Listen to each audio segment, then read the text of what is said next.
Balancing of chemical equation.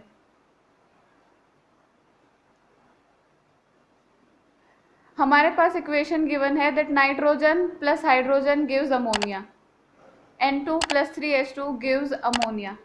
अब equation balancing से पहले यहाँ पर कुछ एक टर्म्स होती हैं जो इक्वेशन बैलेंसिंग में यूज़ होती हैं, जिनके बारे में हमें पता होना चाहिए। उन्हीं टर्म्स के बारे में जान लेते हैं कि वो कौन कौन सी टर्म्स होती है। सबसे पहले बात करते हैं सबस्क्रिप्ट की। जब भी किसी एलिमेंट के फुटनोट पर कोई नंबर लिखा हुआ हो, इसका मतलब वो नंबर होता है सबस्क्रिप्ट। ठीक, जैसे अपनी गिवन इक्वेशन में नाइट्रोजन के फुटनोट पर लिखा हुआ है 2, इसका मतलब नाइट्रोजन का सबस्क्रिप्ट है 2।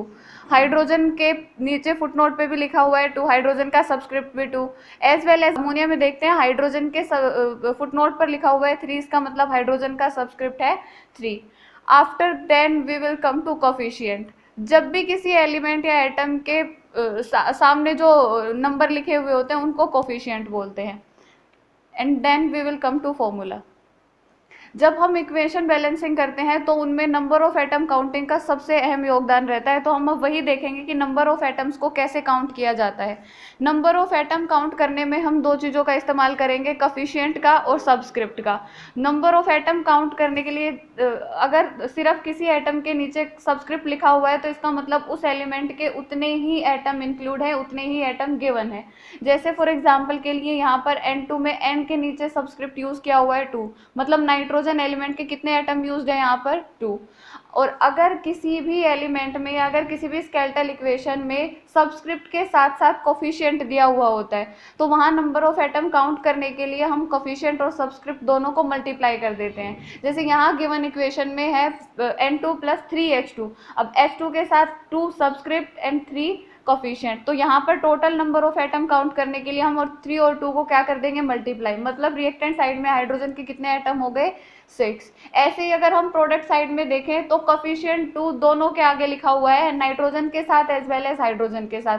तो अगर हम नाइट्रोजन के नंबर ऑफ एटम की बात करें तो नाइट्रोजन के नंबर ऑफ एटम है 2, और अगर हाइड्रोजन के नंबर ऑफ एटम काउंट करने की बात आए तो हाइड्रोजन में subscript as well as coefficient दोनों है, तो यहाँ पर इन दोनों को कर देंगे मल्टीप्लाई। तो हाइड्रोजन के लिए नंबर ऑफ एटम्स आ गए 6। Rules for balancing a chemical equation. The first rule for balancing a chemical equation is that firstly we have to balance a metal atom, then we have to balance non-metal atoms, then oxygen atom, and lastly hydrogen atom. अब इन सभी rules को हम एक equation पे apply करके देखते हैं so that we can easily go through with this balancing of chemical equation.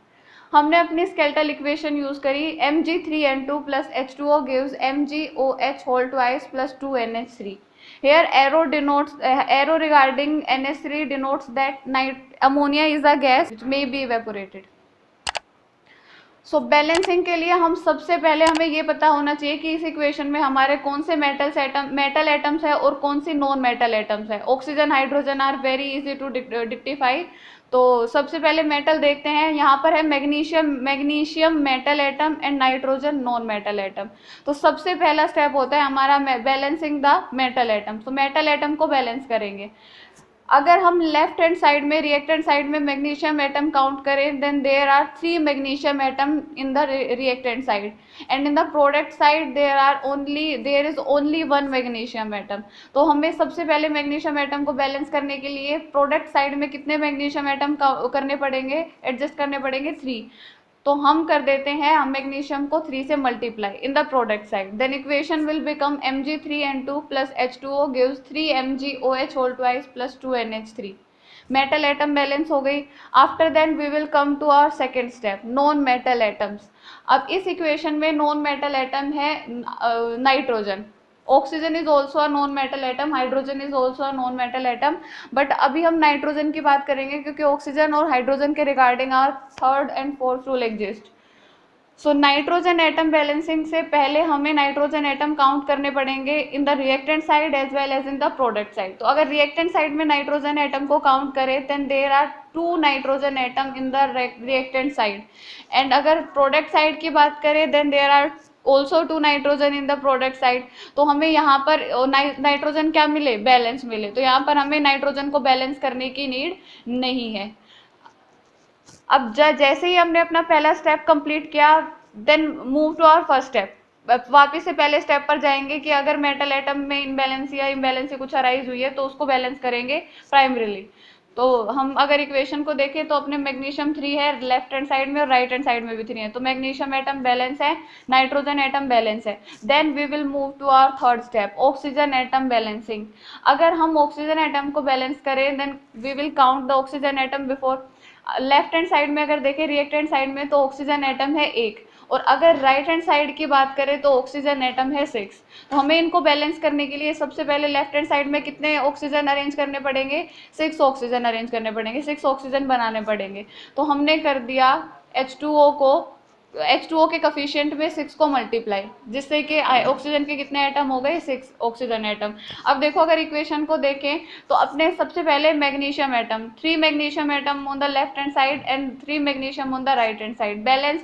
Then non-metal atom, 2 nitrogen atom is on the left hand side and 2 nitrogen atom is on the right hand side balanced. Then oxygen atom, there are 6 oxygen in left hand side and 6 oxygen as well in our right hand side. अब आते हैं अपने fourth step पर, balancing of hydrogen atom. अगर हम left hand side में count करें hydrogen atom को then there are 12 hydrogen atom in left hand side, और अगर राइट हैंड साइड में काउंट करें then there are also 12 hydrogen in right hand side.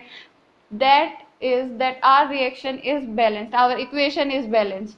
Now move to our second example. Second example हमने लिया MnO2 plus HCl gives MnCl2 plus H2O. यहाँ भी same वही चारों रूल काम करेंगे। Firstly we will balance metal atom, then non metal atom, then oxygen atom and lastly hydrogen atom. तो सबसे पहले मेटल एटम को आइडेंटिफाई करते हैं। इस इक्वेशन में मेटल एटम है मैग्नीज ओनली, सिर्फ मैग्नीज मेटल एटम है। तो बैलेंस करने के लिए सबसे पहले मैग्नीज एटम को क्या करेंगे, काउंट करेंगे। In our reactant side there is only 1 manganese atom and in product side there is also only 1 manganese atom. That means our manganese atom is balanced. Then we will move to our second step, balancing the non metal atom. अब यहाँ पर non metal atom है chlorine, oxygen and hydrogen are also non metal atom, but उनके लिए separate step arrange किए हुए हैं। तो हम अभी इस स्टेप में किसको बैलेंस करेंगे, क्लोरीन को। बैलेंस करने से पहले हमें ये पता रहे कि अपने रिएक्टेंट और प्रोडक्ट साइड में कितने number of atom chlorine arranged हैं या गिवन है। अगर रिएक्टेंट साइड की बात करें then there is only 1 chlorine atom and in our product side there are 4 chlorine atom. तो जहाँ डेफिशिएंसी है हम वहाँ कमी को पूरा करेंगे, डेफिशिएंसी को पूरा करेंगे, सो दैट हमने अपने रिएक्टेंट साइड में HCl का कोफिशिएंट अरेंज कर दिया 4। तो अब अगर बात करें हम मेटल एटम की, there is still 1 manganese atom in left hand side and right hand side as well. अब क्लोरीन की बात करें then there are 4 chlorine atom in reactant side and 4 chlorine atom in the product side as well. Now we will move to oxygen atom. Oxygen atom को balance करने से पहले हमें ये पता रहे that how much oxygen atoms are present in our reactant and product side. There are 2 oxygen atom are present in reactant side and only 1 oxygen atom is present in product side. तो जहां पर deficiency है हम वहां पर इसको oxygen atom को increase कर देंगे। तो हमने कर दिया अपने प्रोडक्ट साइड में H2O का coefficient 2 arrange, so that we can easily get 2 oxygen atom. अब अगर इक्वेशन की बात करें तो सबसे पहले मैग्नीज, हम अपने फर्स्ट स्टेप पर मूव करेंगे। सबसे पहले देखेंगे manganese, there are still 1 manganese atom in both of side, reactant as well as product. अब क्लोरीन की बात करें तो दोनों ही साइड में 4 क्लोरीन के एटम है which are still balanced. Oxygen की बात करें then there are 2 oxygen in reactant side and 2 oxygen in product side as well. अब lastly we will move to our fourth step, balancing of hydrogen atom. Hydrogen atom को balance करने के लिए हमें पहले काउंट करने हैं number of hydrogen atom. Reactant side की अगर बात करें then there are 4 hydrogen atom are present in reactant side and in product side there are also 4 hydrogen atom are present, so that our equation is quite balanced. So our balanced chemical equation is MnO2 plus 4HCl gives MnCl2 plus 2H2O plus Cl2. Try and solve this equation.